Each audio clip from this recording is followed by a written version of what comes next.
contacted ANTIPS to say we want to do FHS abroad, they were like, what's exercise physiology?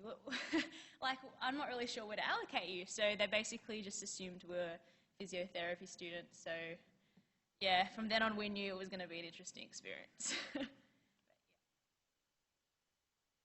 So first impressions. My first impression was pretty much arriving at an airport, which was not the best airport I've ever been at, and just walking outside and there's all these people just holding signs and you're like, oh my God, where am I meant to be going? And someone just coming up to you. They did have an ANTIPS sign, but pretty much pulling you into their van and just thinking, oh God, I hope this is the right van and they're taking me to the right place. And then for me, I don't think I quite got a good grasp of, what the environment would really be like when we first arrived, because it was about 11 o'clock at night, so everything was dark. But I personally assumed it would be like an open space, kind of like area with minimal housing, but it turned out to be complete opposite, like really narrow streets, buildings everywhere. So yeah, that was my first impression. All right, so for orientation, upon arrival, we had about 2 days of orientation at our in-country partner's house. So we did things like start off with puja, which is basically like the rituals and stuff for the Nepalese culture.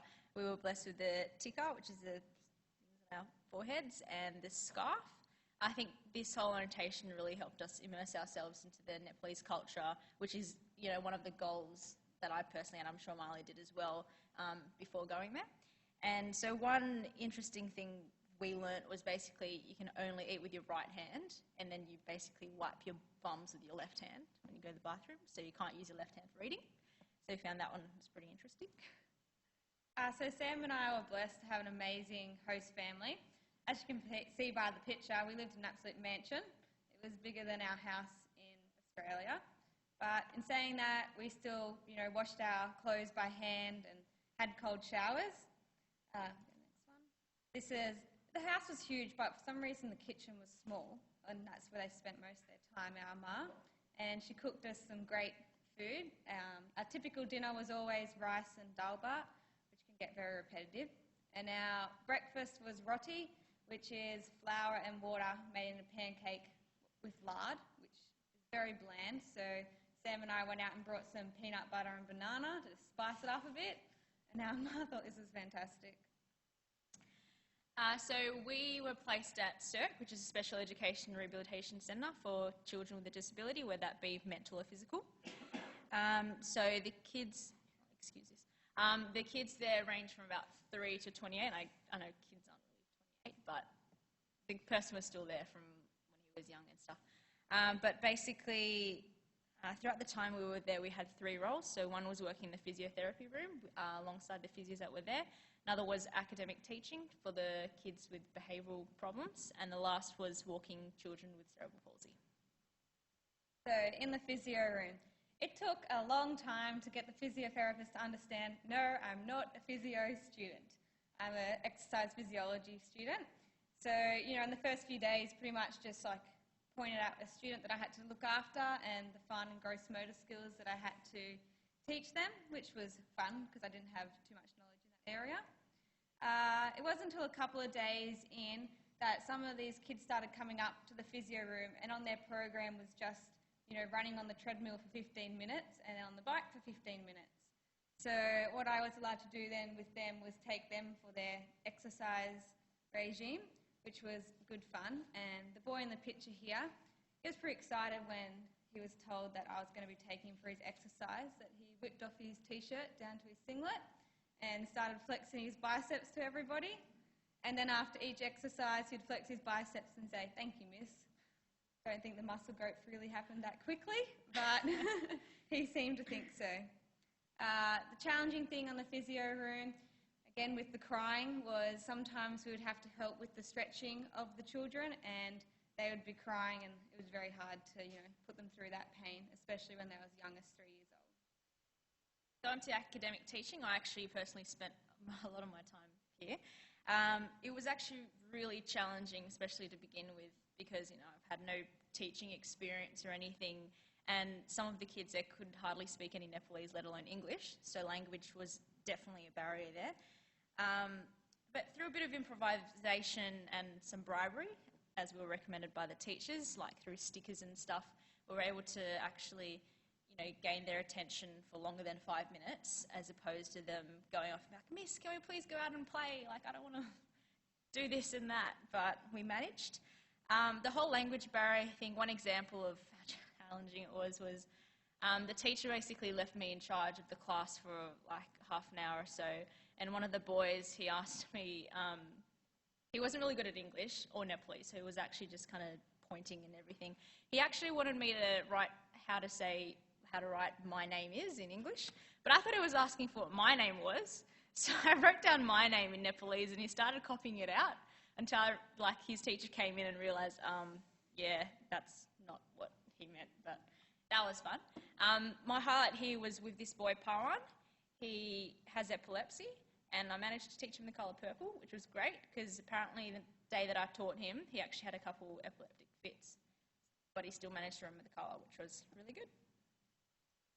So our third activity was with the cerebral palsy students, and what we were doing is we went into a specific class and we would take out each student for some individual just play and physical activity time, which included activities taking them on their rollators, on the swing, the hammock, or down the slide.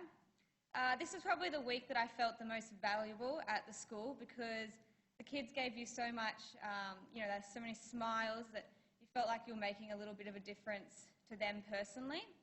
It was so easy to get the kids to come out of class. You'd go in and they would all be looking at you, trying to get your attention, wanting to be the next person to go out. But it wasn't so easy to get them to go back to class. And I haven't had an incident where a girl bit me because she was adamant that she didn't want to go back to class yet. Also, on our last day, we decided to prioritise our time towards the children with cerebral palsy. So one little thing Marlee and I decided to experiment with was taking 2 kids out at once. So you can see in the picture, there's Ayushma and Richa, the 2 little girls. We figured they were basically best friends, so we took both of them out at the same time, and they had an absolute ball, and just the smiles on their faces and the amount of fun they were having just made it the cherry on top to our fantastic experience. So in the last week, we were involved with a health promotion week, and we were in quite a large group. There was about 9 of us, and we were all split up and given a health topic to talk about and run a class. So Sam and I were given exercise and stretching. Yay, finally they understood that we were exercise physiologists.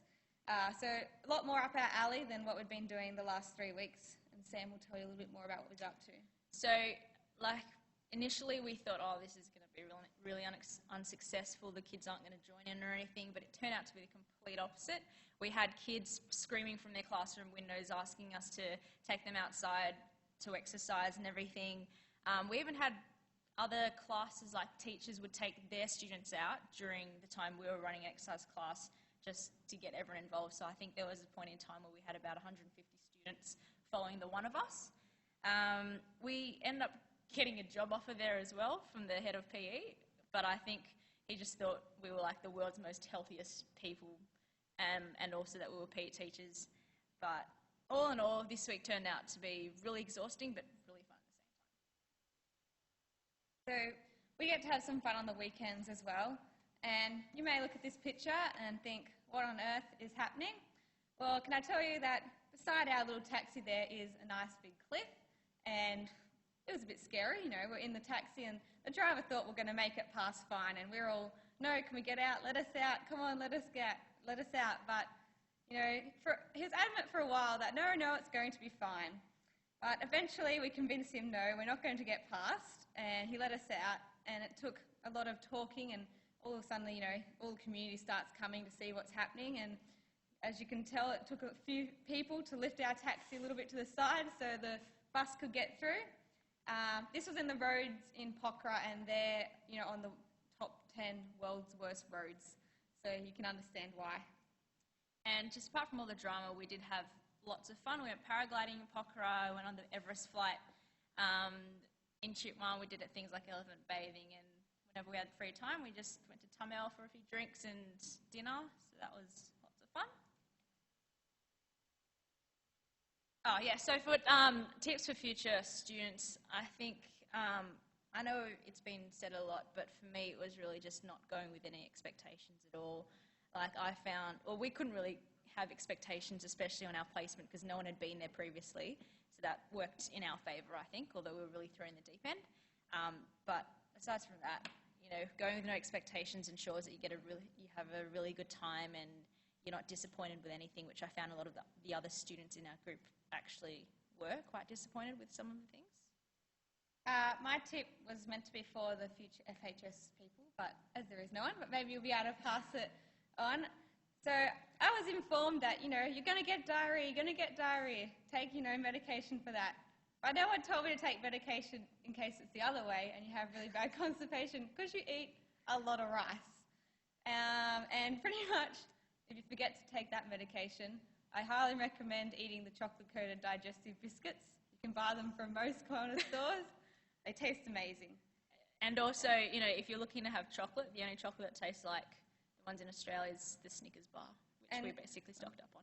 Since our coordinators are here, future exercise physiologist students are going,